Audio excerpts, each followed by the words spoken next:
Merci d'être avec nous ce soir. Bonsoir. 19h45, le journal dans l'actualité de ce mercredi 19 août. Situation confuse au Mali au lendemain du renversement du pouvoir de Ibrahim Boubacar Keïta.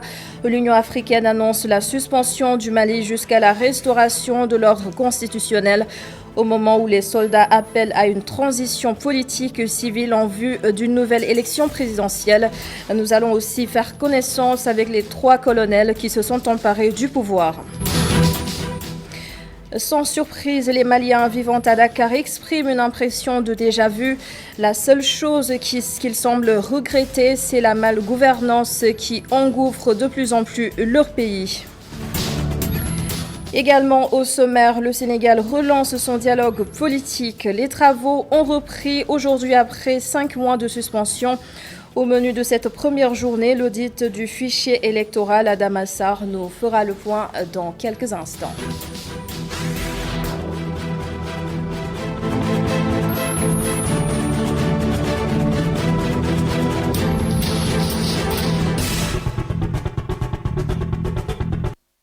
Les regards toujours braqués sur le Mali au lendemain de la chute du pouvoir. Les soldats qui ont pris le contrôle ont appelé à une transition politique civile en vue d'une prochaine élection présidentielle. Ils ont également créé un comité national pour le salut du peuple. Aux dernières nouvelles, l'Union africaine a suspendu le Mali, une suspension qui devrait se poursuivre jusqu'à la restauration de l'ordre constitutionnel dans le pays.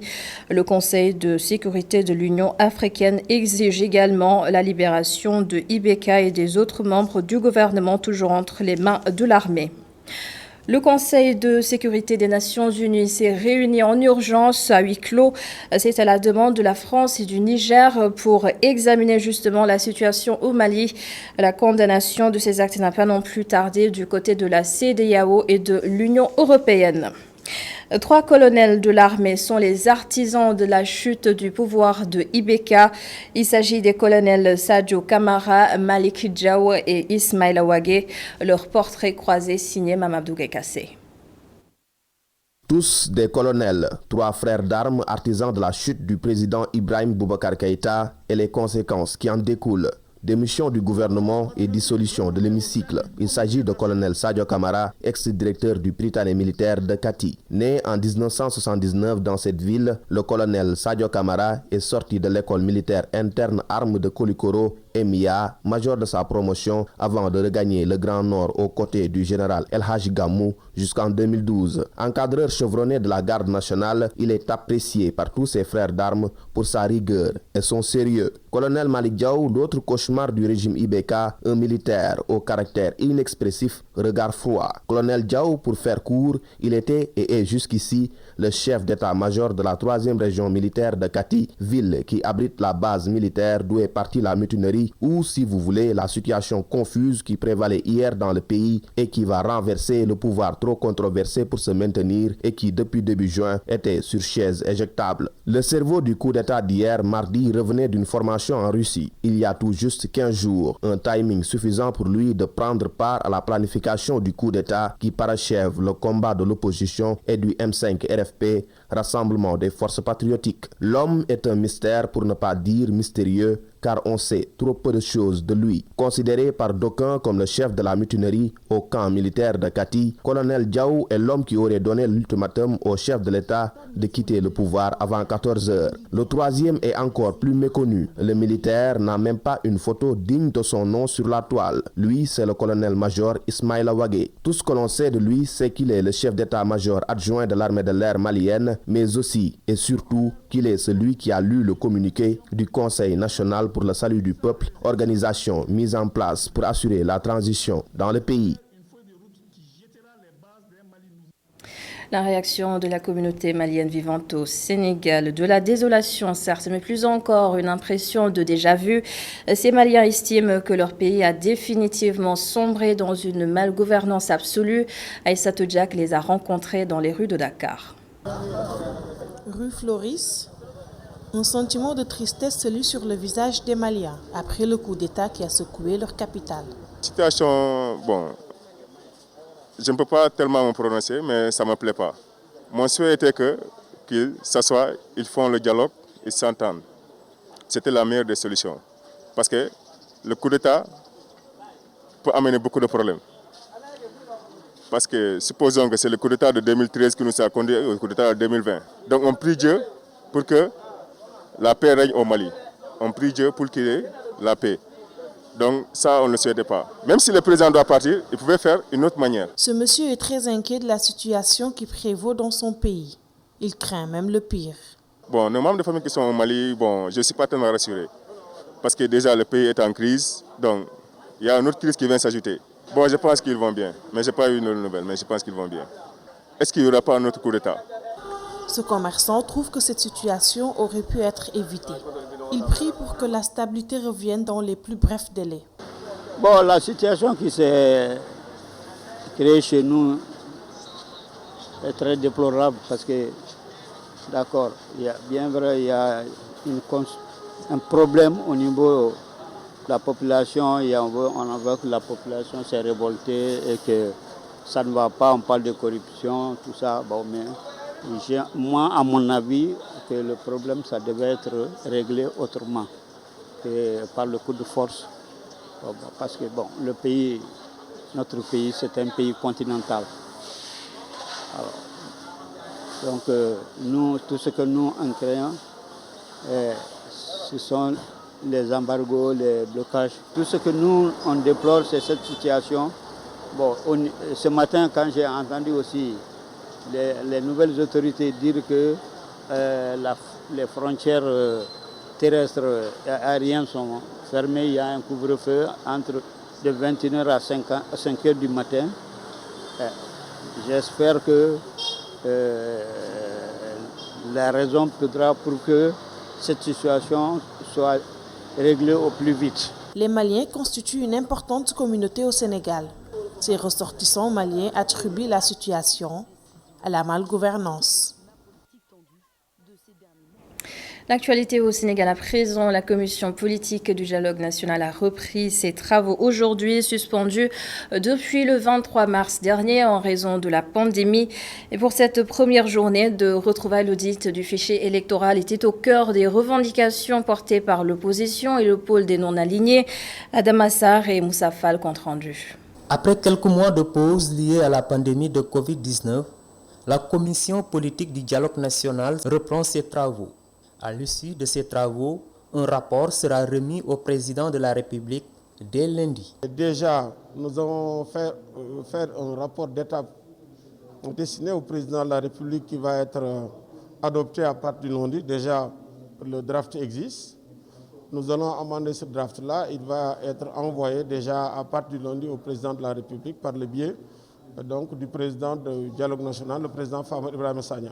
Du côté de l'opposition, l'audit et l'évaluation du fichier électoral doivent se poursuivre.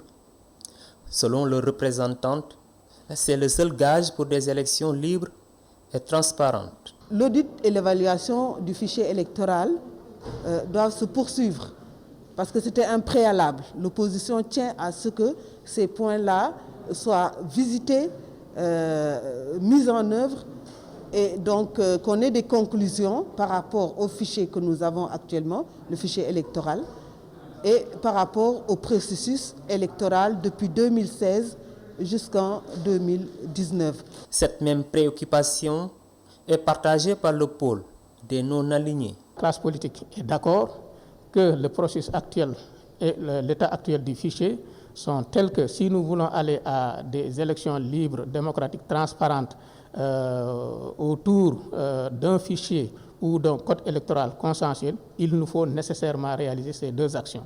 Auditer les fichiers, évaluer le processus électoral. L'objectif fixé par cette commission dirigée par le général Mamadou Niang est clair, éviter tout contentieux électoral qui pourrait nuire à notre démocratie.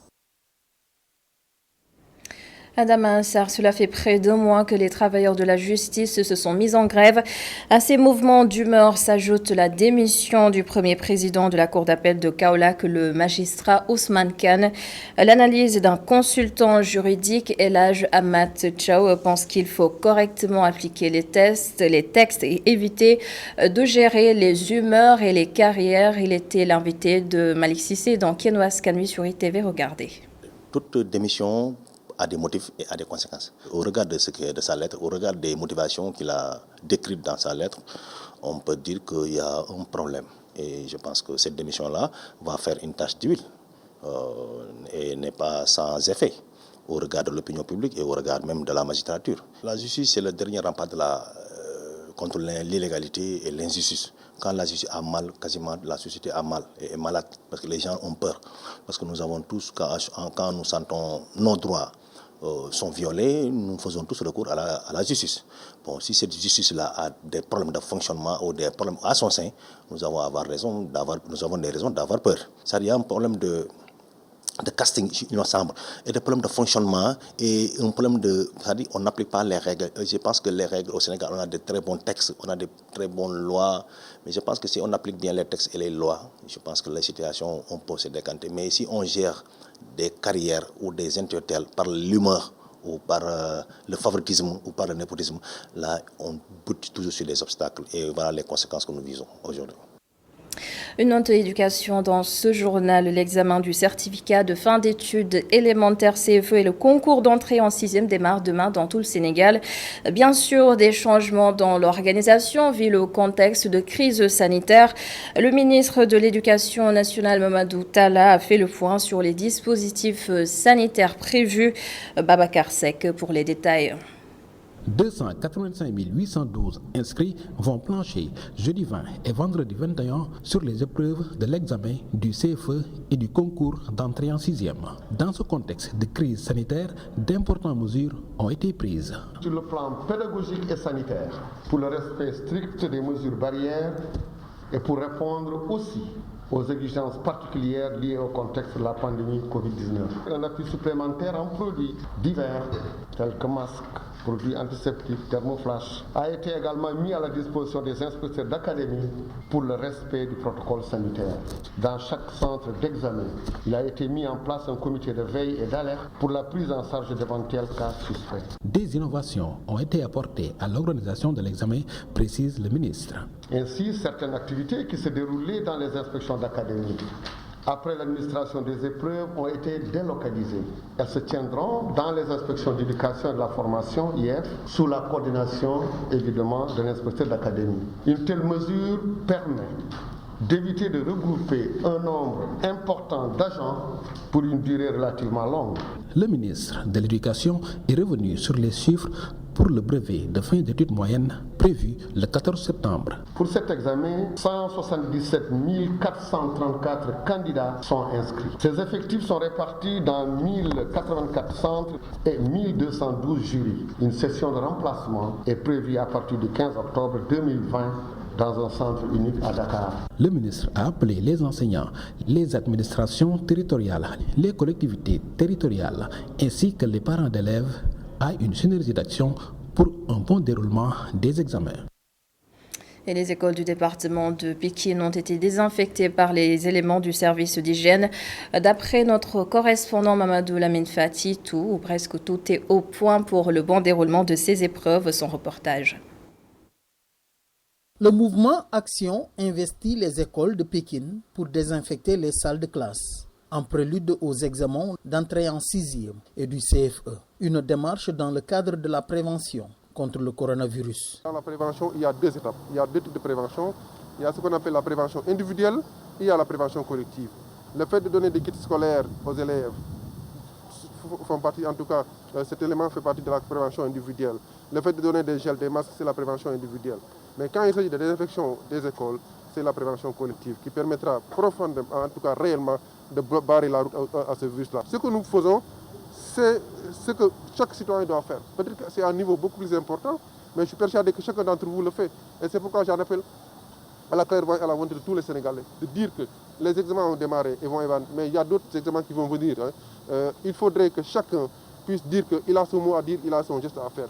De ne pas minimiser les choses. Pour moi, qu'on donne un cahier, qu'on permet de pulvériser une classe, dans d'autres districts, je veux dire, dans le département, pas ici, mais le fait d'aider un seul élève, c'est extrêmement important et c'est capital pour la survie de ce pays. Pour le service d'hygiène, toutes les mesures ont été prises pour que les élèves accèdent aux salles de classe sans danger le jour de l'examen. Nous avons fait 30 centres d'examen. Pour l'IF de Kermassar, il y a 37 centres d'examen. Pour l'IF de Tcharoy, le chef de sous-brigade de Tcharoy a démarré aujourd'hui lui aussi ces désinfections. Il doit terminer normalement aussi demain pour permettre au moins aux élèves de faire leurs examens dans la tranquillité. Le sous-préfet de Dagoudane, représentant le préfet de Pikine, magnifie le geste du mouvement Action et parle de protection des enfants. Et particulièrement aujourd'hui au sein de l'école, parce que tout simplement les enfants qui vont faire les examens, c'est important de les protéger. Et ça rentre dans le cadre de la protection de ces enfants en désinfectant les centres d'examen pour leur permettre de faire les examens dans les meilleures conditions. Pour lutter contre la pandémie de Covid-19, aucun aspect ne peut être négligé. Au premier plan, la protection des enfants dans les écoles, surtout en cette période de préparation des examens. À cette occasion, Mamadou Lamine Fati, le professeur Daouda Ndiaye, qui a conçu le test diagnostic sur le paludisme dénommé Illumigène Malaria, a lancé cette alerte. Selon lui, les sujets asymptomatiques du coronavirus sont très vulnérables au paludisme. Mamadou Lamine Fati a recueilli ses propos. Ce n'est pas d'alarmante. Alarmante, c'est quand la situation n'est pas maîtrisée. En matière de palu, la situation est maîtrisée. Mais il faut dire que de toute façon, la balle est dans le cadre de nous autres, nous Sénégalais. Parce que c'est une situation qu'il faut dire par contre préoccupante. Préoccupante parce que quand les deux pathologies qui ont pour nom paludisme et Covid-19 se retrouvent chez une personne, ça peut être très difficile. Pourquoi? Parce que le palu est une maladie mortelle. La Covid-19 est une maladie mortelle. Et on parle de comorbidité. Une personne qui souffre de paludisme symptomatique ou asymptomatique, déjà, il présente un plasmodium, il prend un microbe. Et si la Covid-19 arrive, il y aura des problèmes. Parce que tout le monde nous parle de comorbidité. Une fois que nous sommes en zone d'endémie, et le Sénégal, l'Afrique au sud du Sahara sont des zones d'endémie. Donc qu'on comprenne que pendant cette période de transmission du palu, haute transmission, parce que la transmission du palu elle est annuelle au Sénégal, c'est toute l'année, mais on est dans la période de haute transmission du palu. À partir du mois d'août jusqu'au mois de novembre, le palu est présent. Il y a beaucoup de personnes qui vont probablement toucher le parasite sans le savoir. Donc que chacun comprenne que nous sommes tous des sujets vulnérables. Qu'il ne s'agit plus maintenant de sujets de troisième âge, qu'il ne s'agit plus d'enfants, etc.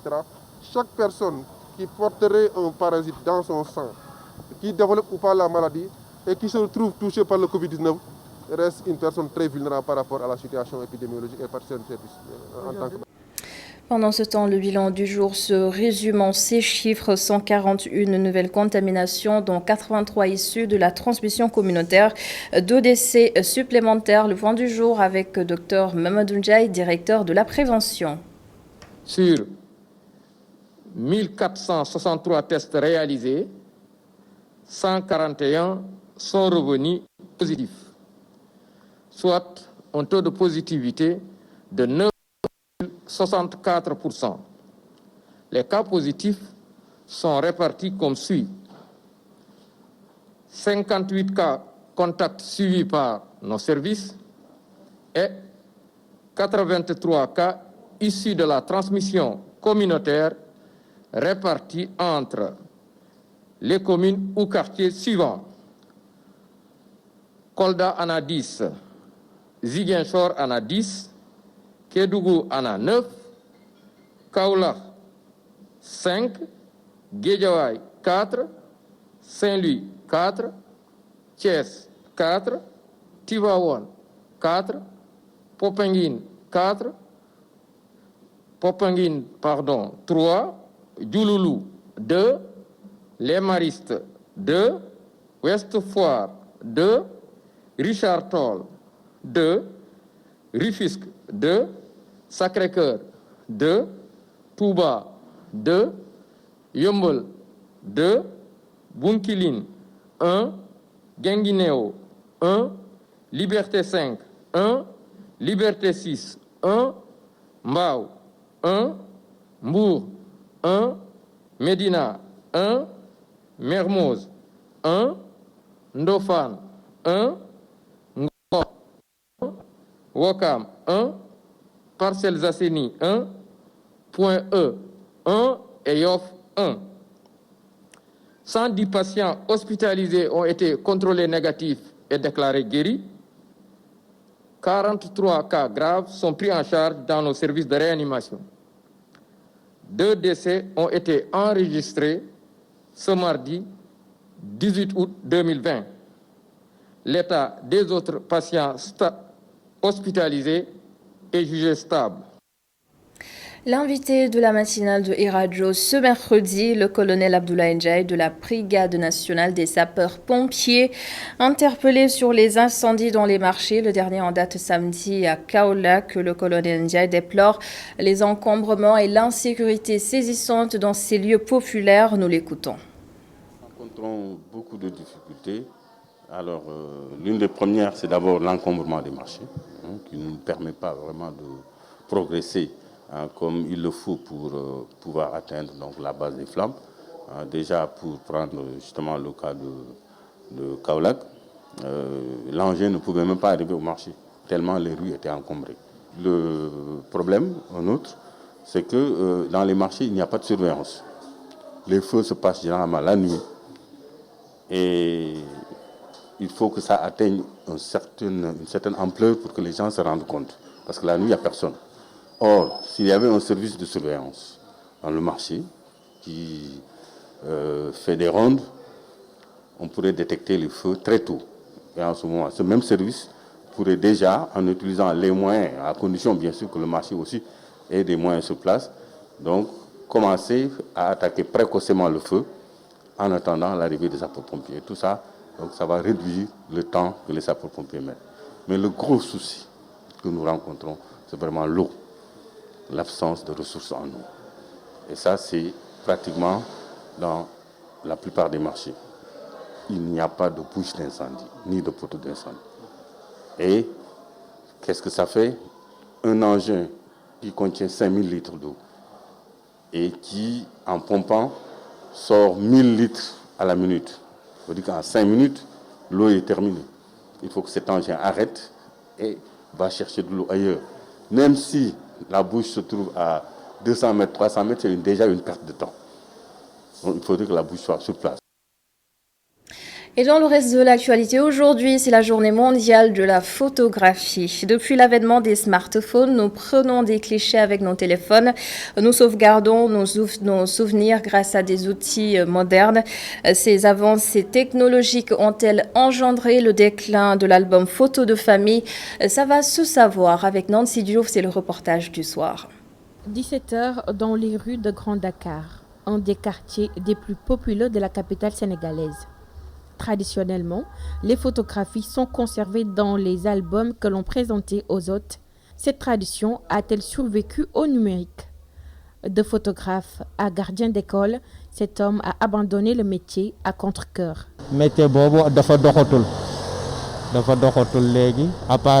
Maintenant, la photographie ne marche plus comme auparavant. Même pour avoir un client, c'est tout un problème. J'ai fait 13 ans dans le métier, mais avec l'avènement des smartphones, ce métier ne marche plus. C'est pourquoi j'ai préféré même arrêter, même si j'ai l'amour du métier. 13 ans, 13 ans. Les temps changent et les smartphones sont plus utilisés que les appareils photo professionnels. C'est du moins l'avis de cette dame. Album photo yu magi non yoratuñu ko légui ñi dañoo yor sen téléphone. Nous n'avons plus d'albums photos chez nous. Maintenant, les gens se photographient à partir de leur téléphone. Les temps ont changé, même pour les mariages et autres cérémonies, on utilise les téléphones. Les albums photos étaient au musée, des souvenirs. Chaque 19 août depuis 2010 est célébrée la journée mondiale de la photographie. Une journée qui vise entre autres à jeter un regard sur la photographie au fil des ans. Mais d'après nos interlocuteurs, l'avènement des smartphones a fortement causé le délaissement de la photographie classique. Merci beaucoup Nancy Diouf pour ce reportage sur la photographie. Fin de ce journal. Merci de l'avoir suivi. Merci à toute l'équipe de la régie. Dans quelques instants, la suite de la Total, bloc d'information avec Khalifa Diaraté à 21h45. Votre émission d'Ari qui sera présentée par Malik Tiandoum et Aïssa Tandjati. Bonsoir à tous.